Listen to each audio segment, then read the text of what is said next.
কবিতাৰ শিৰোনাম মমতাৰ চিঠি। কবি হেম বৰুৱা। মৰমৰ এয়া মম এডাল জ্বলাই লৈছো, আজি বহুদিনৰ মূৰত তোমালৈ চিঠি লিখো বুলি। বাহিৰৰ উৰুঙা বতাহজাক আহি মমডাল কোবাইছে, চাওঁ খিৰিকীখন জপাই দিওঁ। 7 বছৰৰ আগৰ কথাবোৰ তোমাৰ মনত আছেনে?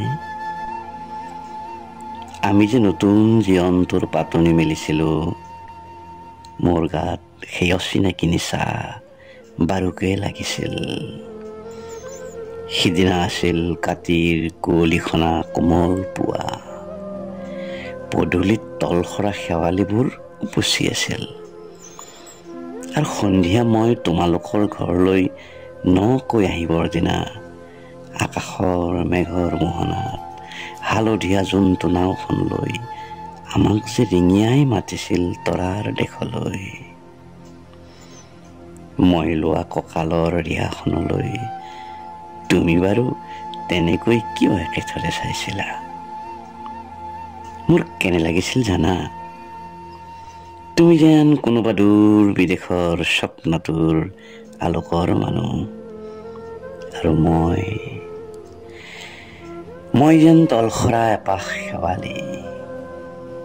সেইদিনা মন সাগৰত মোৰ এৰি অহা আৰু আহি পোৱা অলেখ ঢৌৰ কঁপনি জাগিছিল। তোমাৰ জানো এইবোৰ কথা মনত নাই? আমাৰ দেউতাই যে চিঠি লিখিছিল, আই তই নতুন ঘৰখনত হাঁহি মাতি থাকিবি। এইবোৰ 7 বছৰৰ আগৰ কথা। মোৰ যে সকলোবোৰ পুৰাণৰ সাধু যেন লাগে। জেঠমহীয়া দেউতাৰ বছৰেকীয়া হৈ গ'ল, তোমাৰ বাবুল এতিয়া বৰটো হৈছে, তাৰ ওপৰ পাৰিত এধানিমান ডালিম গুটি যেন দাঁত অকণি গৈছে। সি মোক একেবাৰে এৰিকে নিদিয়ে। কেতিয়াবা মোৰ যে ইমান খং উঠে, তুমি নাই নহয় সেইকাৰণে। সি বাৰু মোৰ বগা সাজযোৰলৈ এনেদৰে তধা লাগি চাই থাকে কিয়? তাৰ উপজাৰে পৰা এইযোৰ কাপোৰ চিনাকি, সেইকাৰণে নহয়। বাবুল এতিয়া বৰটো হৈছে, বুজিছা? আৰু ডাঙৰ হলে স্কুলত তাক নাম লগাই দিম। সি আঁতৰি থকা সময়খিনি মোৰ যে বুকুখন তেনেই উদং হৈ থাকিব ভাই। আৰু কি লিখিম, বিশেষ একো নাই। মোৰে শপত, তুমি যিদিনা উলটি আহিবা মোক আগতীয়াকৈ জনাবা দেই। মই ভোক দৈয়েদি পঠিয়াই গৈ বুঢ়া লুইতৰ বুকুৰ পৰা তোমাক ৰিঙিয়াই মাতিম।